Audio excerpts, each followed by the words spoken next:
eventually he was like, oh, do you want to meet up? We should like go on a date. And then she was like, yeah, okay. So he picked her up and they drove to a restaurant, and he was like, and then she started to feel really sick. So she was like, oh, do you mind if I go home? Like, I'm not feeling very well. And he was like, yeah, that's fine, I'll give you a lift home. And then in the car, she started to feel a bit better. So he was like, so she was like, oh, do you want to come into my house for a coffee? So he was like, yeah, okay, that sounds good.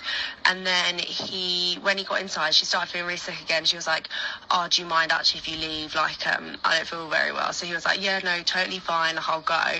He left, and then she went to bed. And then she woke up in the middle of the night and she could hear like something downstairs. She didn't think anything of it, and then she heard it again, and it sounded like someone was moving her kitchen table.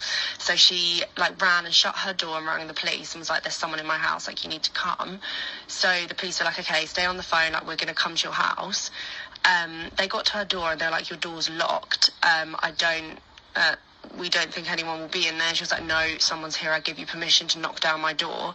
So they knocked down her door, and then she heard like some scuffling, like someone being pinned down. And then the policeman came up to her room, knocked on the door and was like, it's the police, like, it's fine, you're safe, like, we've got the man, you can open the door.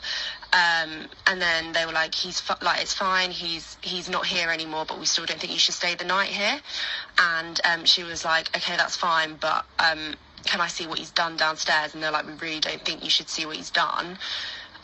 We don't think you should see what's happened. And then she was like, no, I need to see what he's done to my house. She went downstairs and he'd put up plastic on all of her furniture, like clear plastic sheets to cover it all up.